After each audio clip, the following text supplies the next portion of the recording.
S'il y avait des personnes qui avaient habité cet endroit, ça fait bien longtemps qu'ils l'ont déserté. Partout autour de nous, il y avait une sorte d'organisme vivant qui avait poussé un peu partout. Cet organisme vivant ressemblait à une sorte de mâchoire géante avec un corps plein de tentacules.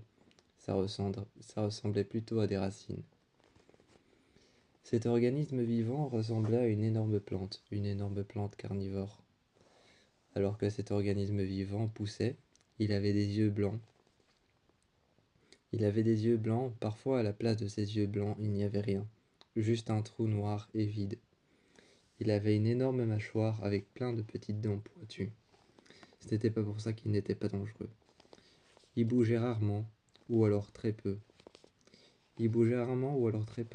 Mais si des personnes étaient passées par là, elles étaient soit mortes, soit elles avaient été transformées en cette chose. Je ne savais pas encore ce qu'était cet endroit. Je ne savais pas encore ce qu'il fallait faire, s'il fallait le traverser vraiment. J'étais avec toi, Kendall, et quand je me suis avancé, j'ai vu l'une de ces choses bouger. Ces choses, c'étaient des sortes de plantes avec un corps humain qui ressemblait fort à des humains, qui avaient une énorme mâchoire avec des petites dents. Ce n'était pas pour ça qu'elles étaient pas dangereuses. Elles avaient de longs bras, avec au bout de leurs longs bras, elles avaient de petites dents aussi, une sorte de petite bouche avec une pointe à l'intérieur, une énorme griffe. Alors qu'on marchait, je te regardais, Kendall, et je disais, pense ce que tu veux. Pense ce que tu veux, Kendall. Tu peux me contredire, dire tout ce que tu veux, ou alors penser que cet endroit est totalement inoffensif. Il ne l'est pas.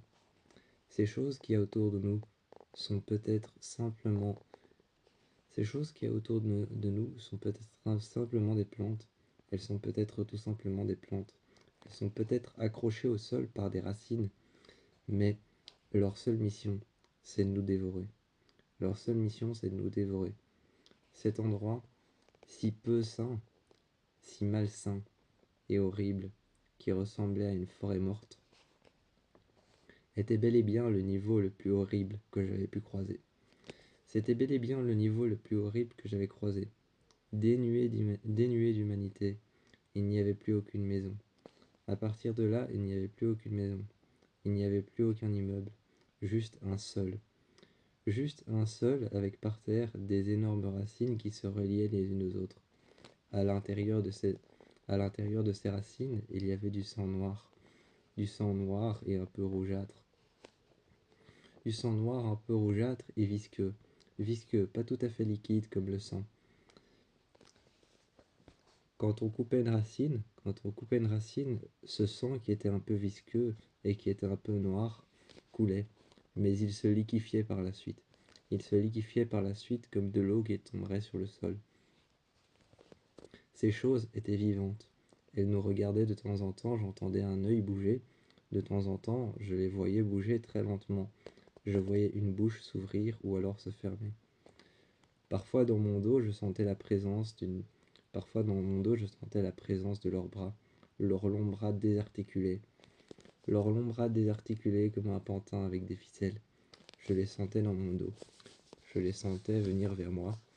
Je sentais leurs bras ou alors leurs racines ramper sur le sol et s'agripper, en tout cas essayer de s'agripper à mon poignet. Et je me retournais. Avec le laser de mon arme, je leur grillais les tentacules, je leur grillais les branches, je leur grillais les racines, et elles s'arrêtaient de me poursuivre. Je voyais ces organismes vivants partout autour de moi, et je te tenais près de moi. Je te tenais par le torse, par le bas-ventre.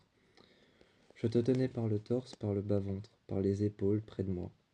Et je te disais, tu peux me contredire. Tu peux penser ce que tu veux de cet endroit, ce n'est pas une forêt. Ce n'est pas une forêt, ce n'est pas un sentier comme tous les autres. Ce n'est pas un endroit simple à traverser. Tu regardais autour de moi, cet endroit dans lequel tu voyais toutes ces choses. Tu voyais des œufs par terre, des œufs qui étaient eux-mêmes recouverts de petits œufs blancs. À l'intérieur, il y avait des organismes qui ressemblaient à des petites larves des petites larves avec des yeux blancs. Tu regardais ça à l'intérieur, et à un moment je t'ai pris par l'épaule en disant « Évite de te rapprocher de ça ». Tu m'as regardé et tu m'as dit « Ce ne sont que des organismes pas encore vivants et qui n'ont pas encore atteint leur taille adulte ». Je t'ai dit de lever les yeux et de dire « Regarde un peu à quoi ils ressemblent quand ils sont adultes ». Tu as levé les yeux et tu as dit « Oui, bon, ça c'est des adultes, mais pas ça ».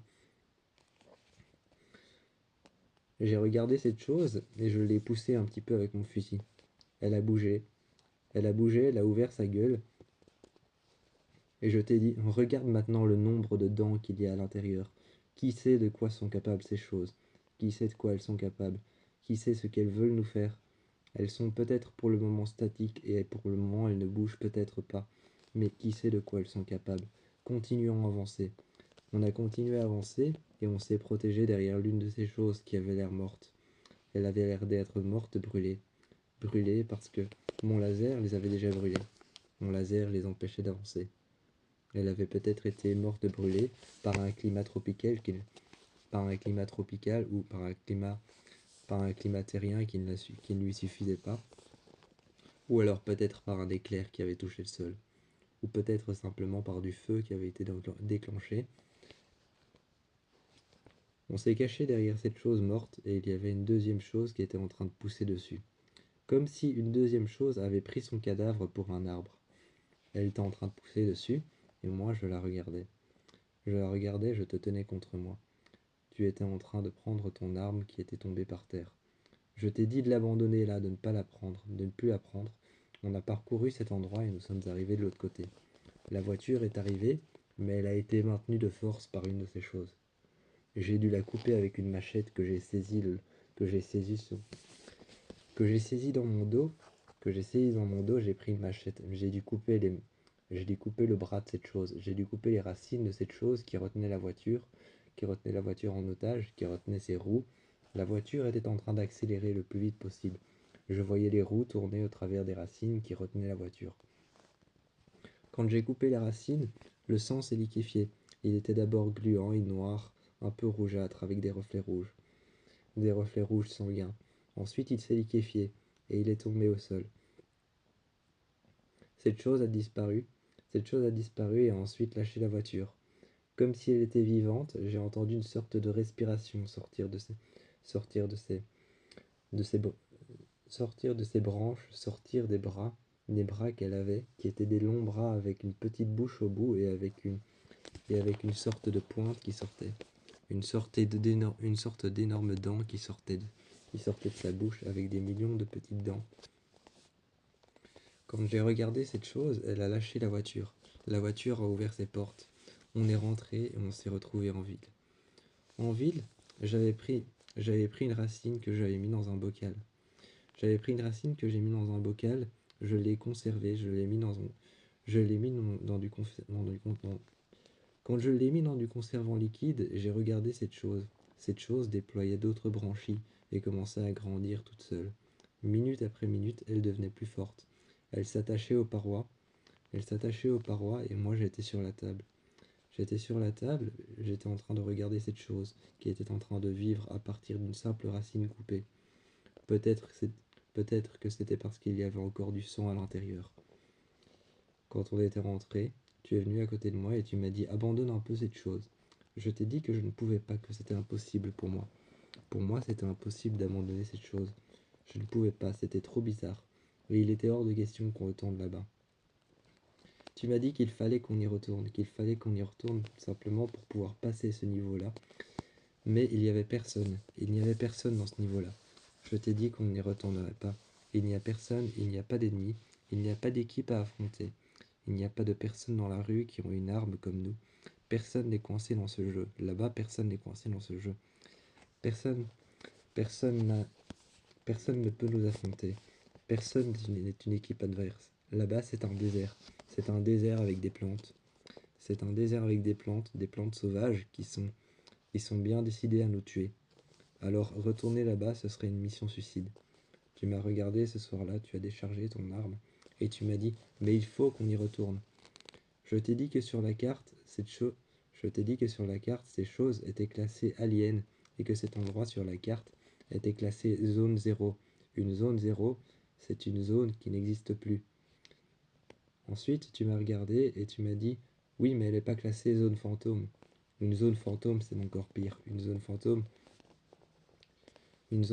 c'est une zone où tout a disparu. C'est une zone où si tu te retrouves dans cette zone, tu disparais aussi. Tu m'as dit qu'elle n'était pas classée zone fantôme. Je t'ai dit que zone 0, c'était assez dangereux comme ça. Tu m'as regardé et tu m'as dit « Oui, mais pourquoi nous n'y retournons pas ?» Je t'ai dit qu'on n'y retournerait pas, simplement parce que c'était trop dangereux. Le lendemain, tu ne m'as pas obéi. Tu as pris la voiture très tôt le matin et tu es parti. J'ai dû te rejoindre à pied, confrontant plusieurs équipes en ville. Lorsque je t'ai rejoint, je t'ai dit tu es fou enfin. Je t'ai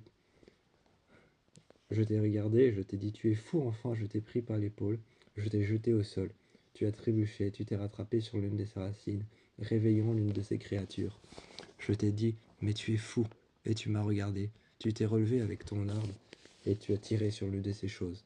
Cette chose a grillé, le sang s'est liquéfié au sol. Je l'ai regardée. Elle a ouvert sa gueule très grande. Et t'as vu le nombre de dents à l'intérieur. Pourquoi est-ce que tu retournes tout seul ici? En plus avec la voiture. Et tu m'abandonnes en ville. Tu m'abandonnes dans notre appartement. Avec la moitié d'une racine de ces choses que j'ai ramenées. T'imagines pas le danger dans lequel tu m'as laissé. Tu m'as regardé et tu m'as dit que ça ne se reproduirait plus. Tu as rangé ton arme, tu as pris ta machette dans ton dos, ton énorme couteau, et je t'ai dit de te protéger avec, de le mettre devant ton torse, de le mettre devant ton bras, de te protéger avec et de passer ton arme en dessous, de tenir ton couteau de manière horizontale, le long de ton bras, et de tenir ton arme juste en dessous pour te protéger. Que c'était la meilleure façon de se protéger ici. Quand on est rentré tard le soir et que cette partie était terminée, qu'on s'était battu contre cet endroit désert, quand on est rentré, je ne voulais plus jamais aller là-bas. Mais tu essayais encore en vain de me convaincre de rentrer. Tu essayais encore en vain de me convaincre de rentrer dans la voiture et de retourner là-bas, accomplir une mission. Une mission qui n'en était pas une, car il n'y avait personne à combattre.